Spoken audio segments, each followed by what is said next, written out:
যদি সঠিকভাবে বিচার না করা হয়, বাংলার জনগণ কঠিন আন্দোলনের মুখোমুখি দাঁড়িয়ে যাবে।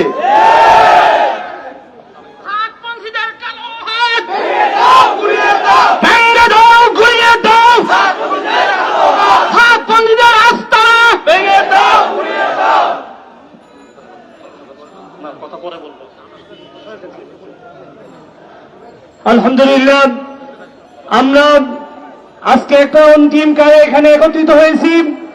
ভারাক্রান্ত হৃদয়ের সাথে বলতে হয়, বাংলাদেশের ইতিহাসে আমাদের বাইতুল মোকাররম মসজিদের বর্তমান যে খতিব, আমাদের মাননীয় ধর্ম উপদেষ্টা বলেছেন যে আমি একজন দরবেশকে বাংলাদেশের খতিব বানিয়েছি, ঠিক না ঠিক? আজকে এই সাতপন্থী বেয়াদবেরা তারা কত দুষ্টতা দেখিয়েছে। আমাদের বাংলাদেশের শীর্ষস্থানীয় আলেমদের নামে তারা মিথ্যা মামলা দিয়েছে, ঠিক না বেঠে? বাংলাদেশের ইতিহাসে তাদের মতো এত লক্ষণজনক ঘটনা কোন ধরনের ইহুদি নাসারাই পর্যন্ত করতে পারে নাই, ঠিক না বেঠে? কোন বেদাতিয়া করতে পারে নাই, কোন ভণ্ডরা করতে পারে নাই। আমরা আজকে এই প্রতিবাদ সমাবেশ থেকে স্পষ্ট ভাষায় জানাতে চাই, অনতি বিলম্বে বাংলাদেশ থেকে এই সাদিয়ারি লীগকে নিষিদ্ধ করতে হবে, ঠিক না বেঠে? এরা কোন তাবলীগ জামাতের সাথে এর কোন সম্পর্ক নাই। এরা একটি সন্ত্রাসী উগ্রপন্থী গোষ্ঠী। আজকে এই 53 বছরে বাংলাদেশে কওমি উলামায়ে কেরামরা কখনো এরকম নির্যাতন হয় নাই যেই ধরনের নির্যাতিত তারা 18 সালে টঙ্গী ইজতেমার ময়দানে হয়েছে, ঠিক না বেঠে? সেদিন টঙ্গী ইজতেমায় তারা ইজতেমার নামে, জোরের নামে একটা জঙ্গি শোডাউন দেখিয়েছে, ঠিক না বেঠে? আজকে যদি আমাদের অন্তর্বর্তী সরকার তাদের সুবট দেওয়া হয় যে অন্তর্বর্তী সরকার এদেশে আসার পর থেকে একের পর এক যেই শেখ হাসিনার দোসর, মোদী সরকারের দোসররা এই বাংলাদেশের পরিস্থিতিকে অশান্ত করার জন্য তারা বিভিন্ন রকমের পায়তারা চালাচ্ছে, তারই একটা এজেন্ডা এই সাদিয়া লীগ এই বাংলাদেশে কায়েম করতে চায়, ঠিক না বেঠে? তাদের কিসে তাদের তাবলীগ, কিসে তাদের টঙ্গী ইজতেমা, কিসে তাদের আমাদের কাকরাইল মসজিদ? কোথাও বাংলাদেশের কোন স্থানে কোন মসজিদে দাওয়াত তাবলীগের নামে একটা সুসংগঠিত একটা হক্কানি দাওয়াতের নামে তাদেরকে গোখানে দাঁড় হাতে দেওয়া হবে না, ঠিক না বেঠে? তারা একটি ভণ্ড, তারা নিষিদ্ধ ঘোষিত একটি জঙ্গি সংগঠন, ঠিক না বেঠে? আগামী 24 ঘন্টার মধ্যে যদি এদেরকে নিষিদ্ধ করা না হয়, বাংলার টেকনাফ থেকে বেতুলিয়া পর্যন্ত, রূপসা থেকে পাটুরিয়া পর্যন্ত সকল জায়গায় আগুনের দাবানল চলবে, ঠিক না বেঠে? আপনারা এখনো কালো হাত ভেঙে দাও, গুড়িয়ে দাও, সাতপন্থীদের আস্তানা এই বাংলায় থাকবে না। পরিশেষে আমি একটি ঘটনা বলতে চাই। আপনারা অনেকে হয়তো লক্ষ্য করবেন, এই বাংলাদেশে যখন 2013 সালে 5 মে হেফাজতের একটা আন্দোলন আল্লামা আহমদ শরীফ রহমতুল্লাহ আলাইহি ডাক দিয়েছেন 13 দফা, সেই দিন থেকেই এই সাদিয়ারি লীগ বাংলাদেশে মাথা দিয়ে উঠেছে, ঠিক না বেঠে? আমরা লক্ষ্য করেছিলাম আমাদের কাকরাইল মসজিদ থেকে নিয়ে বাংলাদেশের প্রত্যেকটা মসজিদে এই তৌহিদ জনতাকে আশ্রয় দেওয়া হয়েছিল, কিন্তু সেই দিন কাকরাইল মসজিদে এই ওয়াসিফ কুরআনগার সে ওলামায়ে কেরামদের সাথে বিদ্বেষ ঘটাইছে, ঠিক না বেঠে? তারা বুঝে পেয়েছে যে যখন হক্কানি ওলামায়ে কেরাম, দাওয়াত তাবলীগের মেহনতের লোকেরা তাওহীদ জনতা এক থাকবে, এই দেশে আর কোন ধরনের অপতৎপরতা, ইসলাম বিদ্বেষী কাজ চলবে না। এই জন্য তারা সেই 2013 সাল থেকেই উৎপীড়িত দিয়েছিল যে বাংলাদেশে কিভাবে তাবলীগের মধ্যে একটা খণ্ডন দেখানো যায়, বাংলাদেশে তাবলীগের মধ্যে কিভাবে একটা দিকে দ্বিখণ্ডিত করা যায়।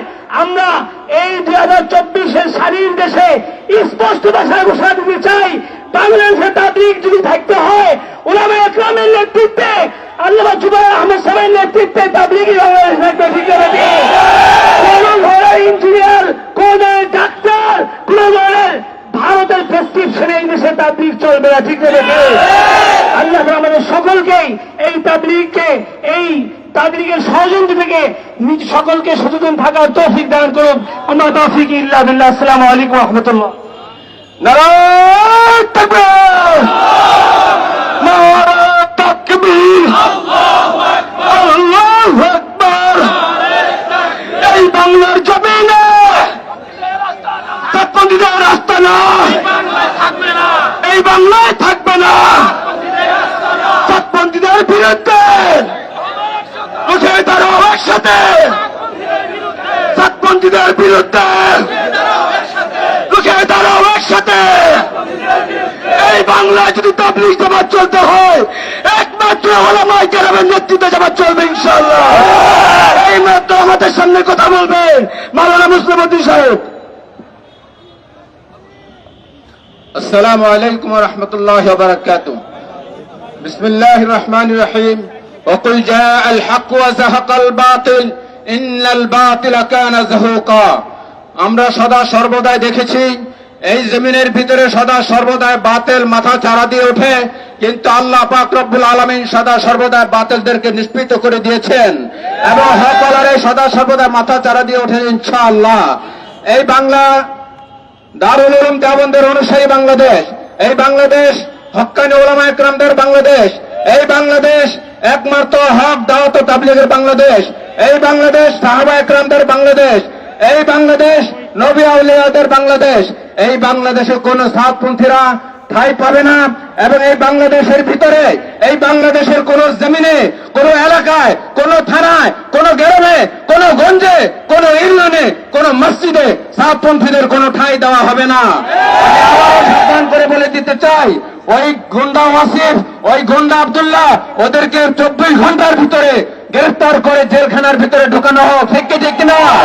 এই বাংলাদেশে একমাত্র হক্কানি উলামায়ে কেরামদের কথা চলবে এবং আমাদের মুরব্বী হযরত মাওলানা মুফতি আব্দুল মালিক সাহেব দামাত বরকাতুহুমের নেতৃত্বে এবং হযরত মাওলানা আল্লামা মামুনুল হক সাহেবের নেতৃত্বে আমাদের যত উলামায়ে কেরাম আছে তাদের নেতৃত্বে আমাদের দাওয়াত ও তাবলীগ জামাত চলবে, চলে আসছে, চলছে, চলবে ইনশাআল্লাহ।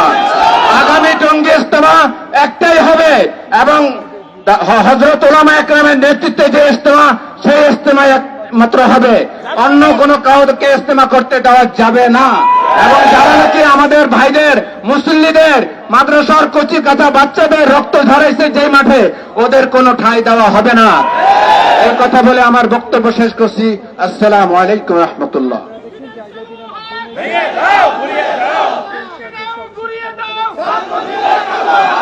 আসসালামু আলাইকুম ওয়া রাহমাতুল্লাহ।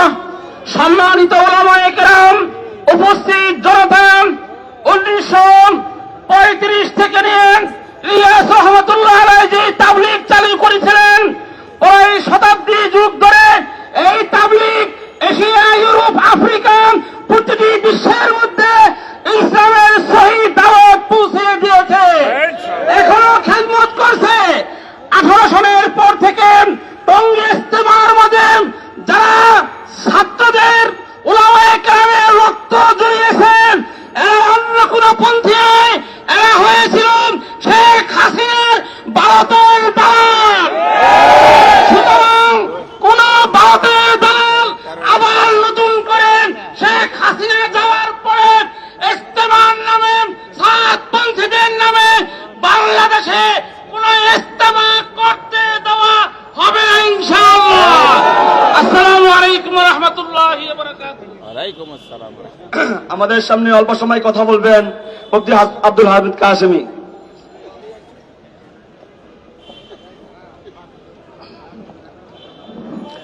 প্রিয় তাওহীদি জনতা, আমাদের কাছে একটা বিষয় স্পষ্ট।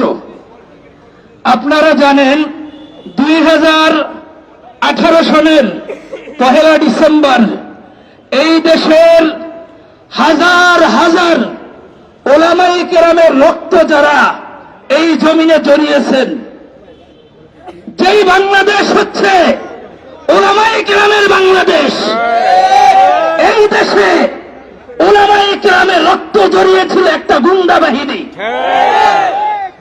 হাজার হাজার গুন্ডা বাহিনী ভাড়া করে উলামায়ে কেরাম সহ ছোট্ট ছোট্ট হাফেজে কোরআনে রক্ত জড়িয়েছে। এরা নাকি আবার তাবলিগি, এরা নাকি আবার তাবলিগ করে।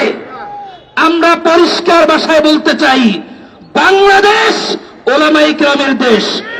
এই দেশে ধর্মীয় বিষয় চলবে ওলামায়ে কেরামের নেতৃত্বে।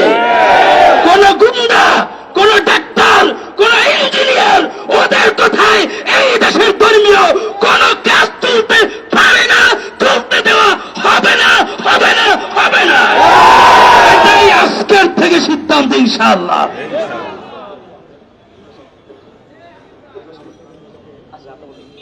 আমাদের সামনে অল্প সময় কথা বলবেন মুফতি জুবায়ের সাহেব।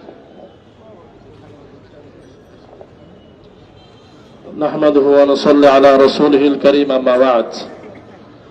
আমরা জানি আল্লাহ রাব্বুল ইজ্জত ইসলাম আমাদেরকে দিয়েছেন কোরআন এবং সুন্নাহর মাধ্যমে। রাসূলুল্লাহ সাল্লাল্লাহু আলাইহি ওয়াসাল্লাম তিনি দুনিয়াতে নাই, তিনি সর্বশেষ নবী। মুহাম্মদুর রাসূলুল্লাহ সাল্লাল্লাহু আলাইহি ওয়াসাল্লামের পরে আর কোন নবী দুনিয়াতে আসবে না। কিন্তু দ্বীন এবং ইসলাম পরিচালিত হবে ওয়ারিসে আম্বিয়া, হক্কানি উলামায়ে কেরামদের তত্ত্বাবধানে। রাসূলুল্লাহ সাল্লাল্লাহু আলাইহি ওয়াসাল্লাম হাদিসে বলেছেন, ইন্নাল উলামা ওয়ারাসাতুল আম্বিয়া, উলামায়ে কেরাম নবীদের ওয়ারিস। সুতরাং এই পৃথিবীতে ইসলাম কোরআন এবং হাদিসের মাধ্যমে যদি কোনো কিছু পরিচালিত হয়, অবশ্যই আলেমদের তত্ত্বাবধানে হতে হবে। যারা আলেম বিদ্বেষী, তারা যত ইসলামের দাবি করুক না কেন, কখনো তারা ইসলামের হতে পারে না।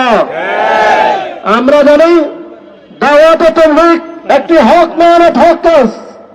উলামায়ে কেরামদের তত্ত্বাবধানে তার সূচনা লগ্ন থেকে অদ্যাবধি পর্যন্ত চলে আসছে।